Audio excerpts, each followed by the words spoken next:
Subscribe कीजिए प्रथमेश ज्योतिष channel को ताकि हर वीडियो की नोटिफिकेशन आपको सबसे पहले प्राप्त हो। कार्तिक मास की शुक्ल पक्ष की एकादशी देवोत्थान एकादशी कहलाती है।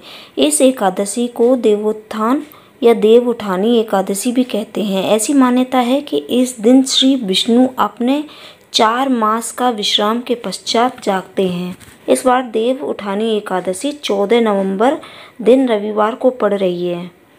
एकादशी की तिथि का प्रारंभ 14 नवंबर 2021 की प्रातः 5:48 से है और एकादशी तिथि का समापन 15 नवंबर 2021 को प्रातः 6:39 पर है। प्रबोधिनी का महत्व पाप का नाश, पुण्य की वृद्धि तथा उत्तम बुद्धि वाले पुरुषों को मोक्ष प्रदान करने वाला है।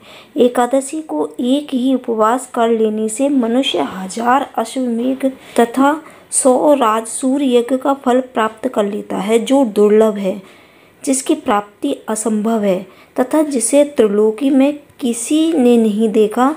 ऐसी वस्तु के लिए जो याचना करते हैं उसे प्रबोधिनी एकादशी उसे दे देती है। भक्ति पूर्वक उपवास करने पर मनुष्यों को हरिबोधिनी एकादशी ऐश्वर्य, संपत्ति, उत्तम बुद्धि, राज्य का सुख और समृद्धि प्रदान करती है। मेरु पर्वत के समान जो बड़े बड़े पाप हैं उन सबको भी पाप नाशनी प्रबोधिनी एक ही उपवास में भस्म कर देती है। जो लोग प्रबोधिनी एकादशी मन से ध्यान करते तथा इससे जो व्रत का अनुष्ठान करते हैं उनके पितर नरक के दुखों से छुटकारा पाकर भगवान विष्णु के परम धाम में चले जाते हैं।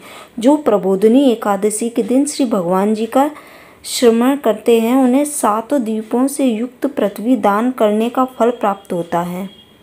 इस दिन तुलसी का विवाह भी आयोजित किया जाता है। देवउठानी एकादशी के लिए पूजन की जो सामग्री है उसमें श्री विष्णु जी की मूर्ति, वस्त्र, पुष्प, पुष्पमाला, नारियल, सुपारी, अन्य ऋतुफल, धूप, दीप, घी, पंचामृत जिसमें कच्चा दूध, दही, घी, शहद तथा शक्कर का मिश्रण होता है, अक्षत, तुलसी दल, चंदन और मिष्ठान आदि होता है। हमें कैसे पूजन करना चाहिए? 10वीं तिथि को सात्विक भोजन ग्रहण करें, ब्रह्मचार्य का पालन करें। एकादशी के दिन प्रातःकाल उठकर नित्य कर्म कर स्नान कर लें, स्वच्छ वस्त्र धारण करें, पूजा गृह को शुद्ध कर लें, आसन पर बैठ जाएं। एकादशी को देवेश्वर भगवान विष्णु का पूजन करें। देवोत्थान प्रबोधिनी एकादशी व्रत की कथा सुनें और सुनाएं, आरती करें, उपस्थित लोगों को प्रसाद वितरित करें, रात्रि जागरण करें। द्वादशी के दिन प्रातःकाल उठकर स्नान करें, श्री विष्णु भगवान की पूजा करें, ब्राह्मणों को भोजन कराएं, उसके उपरांत स्वयं भोजन करें। देवोत्थानी एकादशी की कथा पौराणिक कथाओं के अनुसार एक बार लक्ष्मी जी ने विष्णु जी से कहा कि हे नाथ, आप दिन रात जागते हैं और फिर लाखों करोड़ों वर्षों तक सो जाते हैं तथा उस समय समस्त चराचर का नाश भी कर डालते हैं।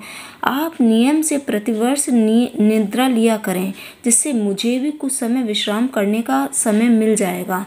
विष्णु जी मुस्कुराए और बोले, देवी तुमने ठीक कहा, मेरे जागने से सब देवों को खासकर तुमको कष्ट होता है। तुम्हें मेरी सेवा में जरा भी अवकाश नहीं मिलता, इसलिए अब मैं प्रतिवर्ष 4 मास शयन किया करूँगा। उस समय तुमको और देवगणों को अवकाश होगा। मेरी ये निद्रा अल्प निद्रा कहलाएगी। ये मेरे भक्तों को परम मंगलकारी, उत्सवप्रद तथा पुण्यवर्धक होगी।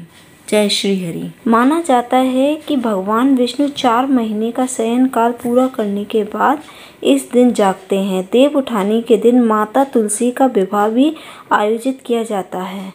तुलसी माता का विवाह भगवान शालिग्राम के साथ संपन्न कराया जाता है और इसी दिन से शादी, ब्याह और शुभ कार्यों की शुरुआत भी होती है। अगर आप भी इस दिन देव उठानी के दिन माता तुलसी का विवाह आयोजित करवा रहे हैं तो कुछ बातों का ध्यान अवश्य रखें। सबसे पहले घर के सभी सदस्य भगवान विष्णु के जागने का आह्वान करें। परिवार के सभी सदस्य और विवाह में शामिल होने वाले सभी अतिथि नहा धोकर स्वच्छ कपड़े पहनकर विवाह में शामिल हों। तुलसी विवाह के लिए जिस जगह पर तुलसी का पौधा रखना हो वहां अच्छी तरह साफ सफाई जरूर करें। तुलसी के पौधों को आंगन, छत या घर के जिस स्थान पर भी पूजा करें वहां एकदम बीच में रखें। तुलसी के गमले को गेरू से रंगें और गमले के पास जमीन पर गेरू की रंगोली जरूर बनाएं। मंडप सजाने के लिए आप गन्ने का इस्तेमाल कर सकते हैं। विवाह का आयोजन शुरू करने से पहले तुलसी के पौधे पर चुनरी जरूर चढ़ाएं।